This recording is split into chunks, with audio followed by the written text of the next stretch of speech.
इस कार्यक्रम के पुण्यार्जक हैं स्वर्गीय श्री प्रेमचंद जी जैन, श्रीमती शांति देवी जी जैन, श्री नरेंद्र श्रीमती रेखा जैन, पुत्र ऋषिराज जैन, पुत्री तिथि जैन, अहिंसा ट्रेडर्स परिवार, वर्णी कॉलोनी, सागर, मध्य प्रदेश। प्रश्न एक और हमारा बीच में छूटा था सेना का, अक्षौणी सेना का। उसे भी मैं बताना चाहूंगा कि अक्षौणी सेना क्या होती है। हाथी, घोड़ा, रथ और पायदे से सेना के 4 अंग कहे जाते हैं। इनकी गणना करने के लिए हमारे पूज्य पद्म पुराण के अंदर और हरिवंश पुराण के अंदर इनकी चर्चा की गई है। पहला भेद है पत्ती, दूसरा भेद है सेना, तीसरा भेद है सेना मुख और चौथा भेद है गुल्म। ये 8 भेद कहे हैं। और 5वां भेद है वाहिनी, 6वां भेद है पूतना, 7वां भेद है चम्मो और 8वां भेद है अनीकी। अब उक्त 4 अंगों ने ये किस प्रकार से होते हैं उनकी चर्चा करते हैं, जिसमें 1 हाथी, 1 रथ, 5 पायदे। पायदे यानी जो पैदल चलने वाले होते हैं। आप शतरंज अगर खेलते होंगे तो आपको पायदे की जानकारी होगी। तो 5 पायदे और 3 घोड़े होते हैं, उसे एक पत्ती कहलाती है वो। और 3 पत्ती की सेना होती है। 3 सेनाओं का एक सेना मुख होता है और 3 सेना मुखों का एक गुल्म होता है और 3 गुल्मों की एक वाहिनी होती है। 3 वाहिनियों की एक पत्तना होती है और 3 पत्तनाओं की एक चमू होती है और 3 चमू की एक अनीकीनी होती है और 10 अनीकीनी की एक अक्षौणी सेना होती है। अब ये अगर तुम्हें समझ में नहीं आया हो तो हम इसको और डिटेल में बताने की कोशिश करते हैं। सेना के इन्होंने 9 भेद माने हैं पूज्य हरिवंश पुराणकार ने। 2 पुराणों का उत्तर इसमें दिया गया है। सेना के 9 भेदों में एक भेद है, यह सेना सर्वाधिक शक्ति संपन्न होती है। यह 10 अनीकीनी सेनाओं के बराबर होती है। इसमें 21,870 रथ, 21,870 रथ होते हैं और 21,870 हाथी होते हैं और 1,09,350 पदाती यानी पैदल चलने वाली सेना होती है। 65,610 अश्वारोही सैनिक होते हैं, यानी घोड़ों पर चलने वाले सैनिक होते हैं। ये पद्म पुराणकार ने कही। हरिवंश पुराणकार कहते हैं कि 9,000 हाथी, 9 लाख रथ, 9 करोड़ अश्वारोही और 900 करोड़ पदाती सैनिक उन्होंने एक अक्षौणी सेना में बताए हैं। ऐसे ये इतने सैनिक और सबके पास जितने राजा होते हैं, सबके पास अपनी अपनी शक्ति के अनुसार सैनिक होते हैं और वह सैनिक युद्ध लड़ते हैं। कैसा बल होता होगा इनके पास। भीम का बल सुनते हैं जब आंखें चकरासी जाती हैं। और भीम के बल के अभी सामने हमारे देश आजाद के पहले पहले तक हमारे भारत में एक गामा पहलवान हुए जो विश्व विजेता थे। वो भी बड़े शक्तिशाली थे, बहुत शक्तिशाली थे बंधुओं, जिन्हें अपने बल पर इतना नाज था कि उन्होंने भारत सरकार के लिए चुनौती दी कि मैं अपने बल से चलती हुई ट्रेन को रोक लेंगे, ऐसा सुना जाता है, कहा जाता है। तब भारत सरकार ने उनकी चुनौती को स्वीकार नहीं किया, क्योंकि उनका कहना था कि मैं चलती हुई ट्रेन को रोक लूंगा। मगर शर्त उसके साथ ये थी कि ट्रेन सदा के लिए फ्री कर दी जाए। उनके लिए नहीं, सारे लोगों के लिए, ऐसा सुना जाता है। तब हमारी सरकार ने विचार किया होगा कि अगर ये ट्रेन नहीं रोक पाई तो हमारे देश की एक शान, हमारे देश का एक पहलवान चला जाएगा, और अगर रोक लिया तो फिर हमारे देश का कितना लॉस होगा, इसको हम कहां से पूरा करेंगे। ऐसे शक्ति संपन्न गामा पहलवान भारत में जिनका जन्म हुआ, मगर मरण जिनका पाकिस्तान में हुआ, उनकी डाइट बड़ी अलौकिक थी। शायद आप सुने तो आपको लोटा याद ना आ जाए, समझना मेरी बात को। ऐसा पढ़ने में लोगों ने मोबाइल से निकाल करके मुझे बताया, 15 लीटर दूध, किसका? बकरी का? गाय का? नहीं, भैंस का 15 लीटर दूध और 2.5 किलो बादाम। कितनी बादाम हो गई?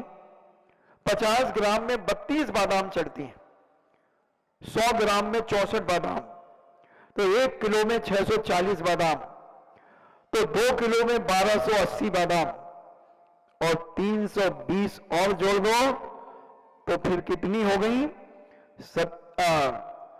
13, 14, 1600 बादाम, लगभग 1600 बादाम। कोई 16 बादाम खा के बता दे। लोटा याद रख लेना, पास में रख लेना लोटा। और वो भी कैसे? ऐसे मूंगफली जैसे चबा के नहीं खाते थे। मूंगफली जैसे चबा के खाने वाले तो बहुत हैं, 10-20 भी खा लेंगे, कोई फर्क नहीं पड़ेगा, ये थोड़ी सी मेहनत करते हैं। मगर वो बादाम घिसी जाती थी, कुंडी होती थी ठंडाई बनाने की, 5 लीटर दूध में ठंडाई बनाई जाती थी। उसकी कुंडी में बादाम फंसा का डंडे में और घिसी जाती थी, ऐसे जैसे चंदन घिसा जाता है।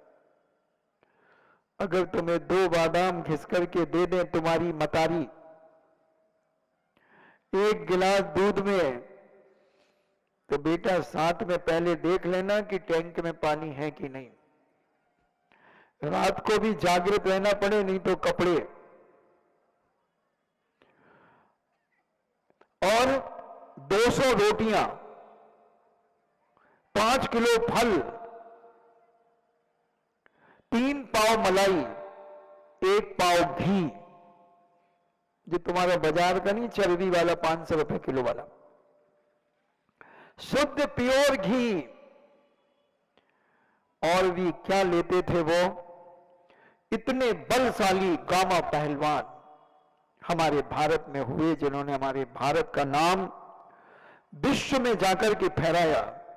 ओलंपिक में वह विश्व विजेता होकर गोल्ड मेडल लेकर के आए। ऐसे गामा पहलवान भी शक्तिशाली थे। हाँ, एक दिन में, एक दिन में। मगर 3 बजे रात से लेकर 10 बजे तक, 10 बजे तक व्यायामशाला में रहते थे। 3 बजे रात से लेकर दिन के 10 बजे तक। 3 मन का एक गोल पत्थर जो चूना पीसने जैसे होता था, वो पत्थर गले में बैठ करके 5000 बिठक लगाते थे। तुम एक पहन करके एक लगा लो तो भी हम तुम्हें उस्ताद मान जाए। आप देखना मोबाइल में अपनी डाइट, उसमें लिखी होगी गामा पहलवान की डाइट निकालना, मोबाइल तो आपके पास है। तो ऐसे ऐसे शक्तिशाली योद्धा अपने देश में और हमारे राजाओं की सेनाओं में हुआ करते थे। इतने बलशाली योद्धा, मगर जब हमारे गामा पहलवान बीमार हुए बंधुओं, तब वो भारत छोड़ करके पाकिस्तान चले गए। जब हिंदुस्तान और पाकिस्तान हुआ, तब वहां की सरकार ने हमारे पहलवान की कोई चिंता नहीं की। और वो इतने बीमार हो गए। अब आप देखें उनकी गर्दन कितनी बड़ी थी, मैं उसकी प्रामाणिकता बताता हूं। आपने देखा होगा जो पहलवान होते हैं वो एक गले में काला धागा पहनते हैं और वो धागा ज्यादा नीचे नहीं लटकता, ये अपना जो ये हलक है ना, इस हलक के पास तक रहता है। और जब उनका बीमार होते चले गए तब वह काला धागा उनकी नाभि तक आ गया। अब आप सोचें कि उनकी गर्दन कितनी मोटी होगी, क्या बलिष्ठ होंगे। जैसे जब किसी को पीलिया हो जाता है तो गुरुवेल की छोटी छोटी डंडियों को, उनकी डंडी कच्चे सूत में बांध करके और कुछ लोग उसकी माला बना करके तंत्र करके उसको पहना देते हैं।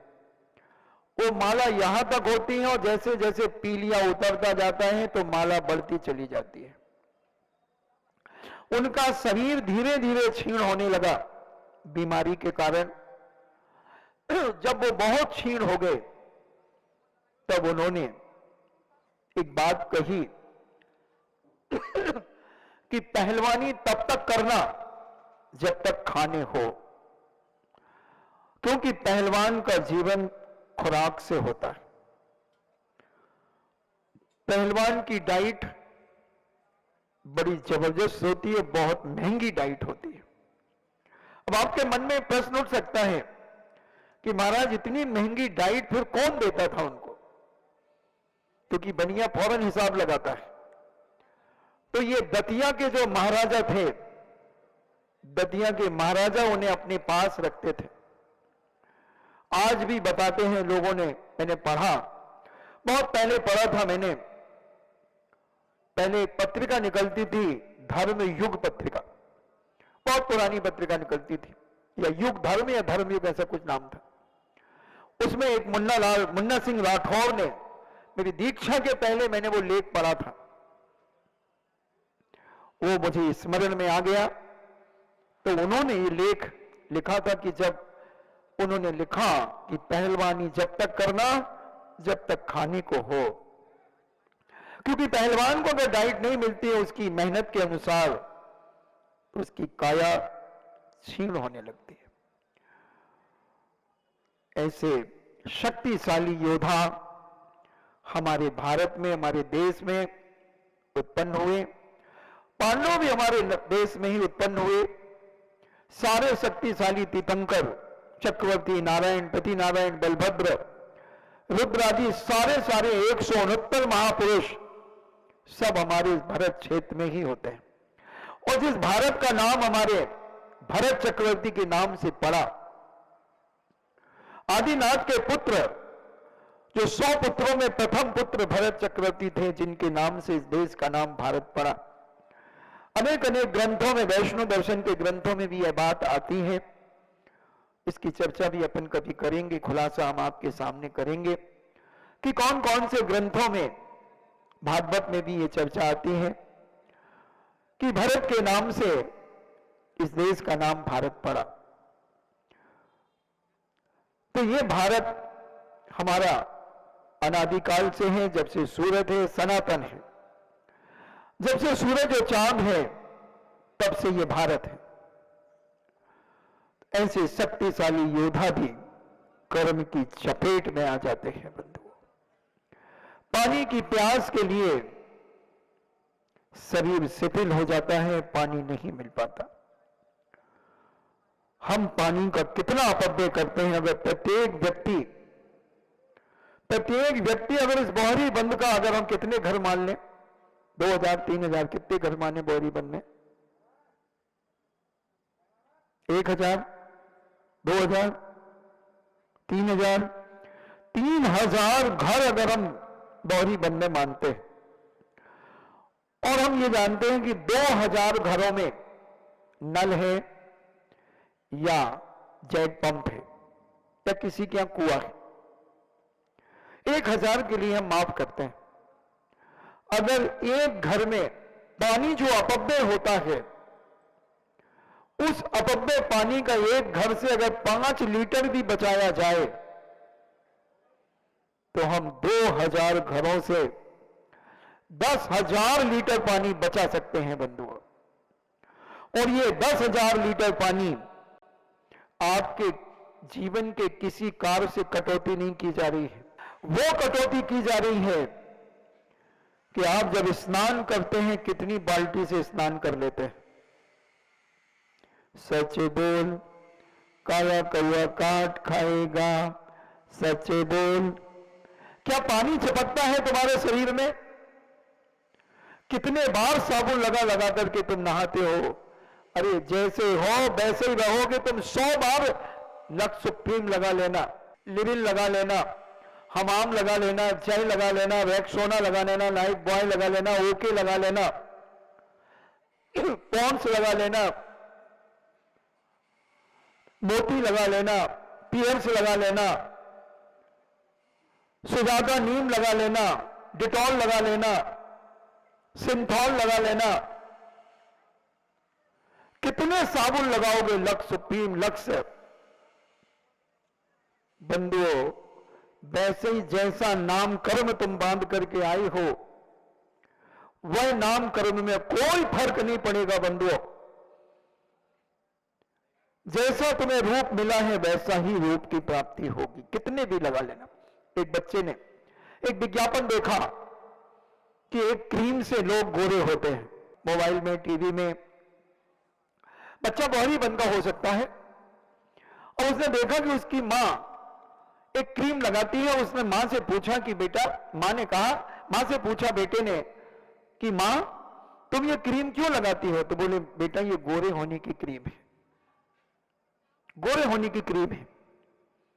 बेटा बहुत समझदार था, गौरी बन का था। उसने अब अपने पैसे जोड़ना शुरू कर दिया। उसके मामा आए, 50 रुपए दे गए, मामा के 50 रुपए ले लिए। नानी आई, नानी ने 50 रुपए दिए, उसने 50 रुपए नानी के ले लिए। ऐसे करते करते उस बच्चे ने 2000 रुपए इकट्ठे कर लिए। रक्षाबंधन में उसकी बहन को पैसे मिले, और भी जगह से उसने अपनी बहन से कहा मुझे उधार दे दे, मैं तुझे चुका दूंगा, मुझे बहुत जरूरी एक क्रीम खरीदना है। और उसने ऐसे अपने दोस्तों आदि से मिलकर के 5000 रुपए इकट्ठे कर लिए। इस कार्यक्रम के पुण्यार्चक थे स्वर्गीय श्री प्रेमचंद जी जैन, श्रीमती शांति देवी जी जैन, श्री नरेंद्र श्रीमती रेखा जैन, पुत्र ऋषिराज जैन, पुत्री तिथि जैन, अहिंसा ट्रेडर्स परिवार, वर्णी कॉलोनी, सागर, मध्य प्रदेश।